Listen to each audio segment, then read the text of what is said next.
नमस्कार, मी आहे तुमच्यासोबत नरसिंग भुरे आणि तुम्ही पाहत आहात आरोग्यदूत न्यूज। जळगाव जिल्ह्यातील फत्तेपूर परिसरातून एक अत्यंत धक्कादायक घटना समोर आली आहे।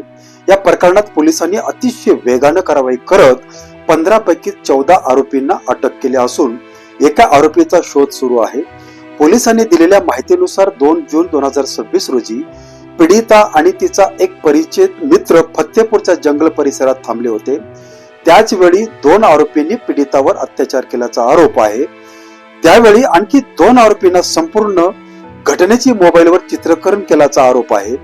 यानंतर प्रकरण इथंच थांबलं नाही। उर्वरित आरोपींनी पीडित आणि तिच्या नातेवाईकांना धमकावायचा आरोप आहे। त्यामुळे बराच काळ तक्रार करण्यास भीतीचं वातावरण निर्माण झालं। दरम्यान ज्यांनी चित्रीकरण केलं होतं त्यांनी त्या व्हिडिओ सोशल मीडियावर प्रसारित केल्याचाही पोलीस तपासात समोर आला आहे।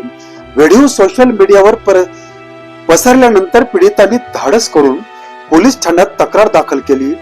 तक्रार मिळताच पोलिसांनी तातडीने गुन्हा नोंदवून तपास सुरू केला। या प्रकरणाचा तपास जामनेर पोलीस स्टेशन पोलीस निरीक्षक मुरलीधर कासार यांच्या मार्गदर्शनाखाली सुरू असून 15 पैकी 14 आरोपींना पोलिसांनी ताब्यात घेतलं आहे।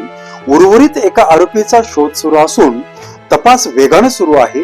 उपविभागीय पोलीस अधिकारी बापू रोहम यांनी नागरिकांना आवाहन केलं आहे की अशा प्रकारच्या कोणत्याही घटना घडल्यास भीती न बाळगता तात्काळ पोलीस ठाण्यात तक्रार करावी। पोलिसांकडून कायदेशीर कारवाई निश्चित केली जाईल। चला तर उपविभागीय रोहन बापू काय म्हणाले आपण ते ऐकूया।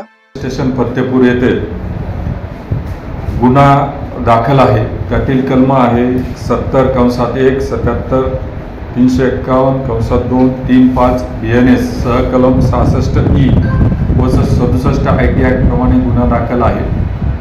पीडिता व तिचे परिचित मित्र हे ठाणाबर्डीच्या जंगलात फत्तेपूरच्या हद्दीतून दिनांक 2 जून 2026 रोजी तिथे थांबले असताना यातील 2 आरोपितांनी अत्याचार केला। 2 आरोपितांनी त्याची व्हिडिओ शूटिंग केली आणि उर्वरित आरोपींनी पीडिता व तिच्या जो परिचित व्यक्ती आहे यांना दमदाटी केली आणि जो व्हिडिओ केलेला होता तो सोशल माध्यमामध्ये प्रसारित करण्यात आला।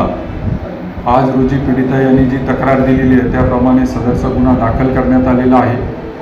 सदर गुन्ह्याचा तपास PI Kasar police station Jamner हे करीत आहे। सदर गुन्ह्यातील एकूण 15 आरोपीपैकी 14 आरोपी पोलीस स्टेशनच्या ताब्यात असून त्याची पुढील प्रक्रिया करत आहोत। जळगाव पोलीस दलातर्फे मी जनतेला आव्हान करतो की अशा प्रकारची जर तक्रार असेल पूर्वीच्या घडलेल्या घटनेची तर निश्चितपणे पोलीस स्टेशन फत्तेपूर येथे तुम्ही संपर्क करू शकता।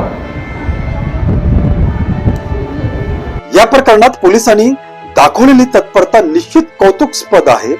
अल्पावधीत 14 आरोपींना अटक करून पोलिसांनी गुन्हेगारांना स्पष्ट संदेश दिला की महिलांवर अत्याचार आणि सोशल मीडियाचा गैरवापर करणाऱ्या कायदा माफ करणार नाही। शेवटी एकच सांगू इच्छितो, कोणत्याही महिलेवर किंवा मुलीवर अन्याय होत असेल तर गप्प बसू नका। भीती न बाळगता पोलिसांची तक्रार करा। तसेच अशा घटनेचा व्हिडिओ सोशल मीडियावर शेअर करणे हा देखील गंभीर गुन्हा आहे। अशा कृत्यापासून दूर राहा आणि समाजात महिलांचा सन्मान राखा। मित्रांनो, अशा प्रकारच्या घटनांमध्ये पीडितांची ओळख गोपनीय ठेवणं हे प्रत्येक नागरिकांची जबाबदारी आहे। कोणताही व्हिडिओ किंवा फोटो सोशल मीडियावर शेअर करणे हा कायद्याने गुन्हा ठरू शकतो। त्यामुळे अफवा पसरू नका, कोणताही व्हिडिओ पुढे पाठवू नका आणि पोलीस तपासाला सहकार्य करा। या प्रकरणातील पुढील प्रत्येक अधिकृत अपडेट आम्ही तुम्हाला सर्वप्रथम देत राहू। अधिकृत आणि विश्वासार्ह बातम्यांसाठी आरोग्यदूत न्यूजला सबस्क्राईब करा, व्हिडिओला लाईक करा आणि ही बातमी जबाबदारीने इतरांपर्यंत पोहोचवा। धन्यवाद।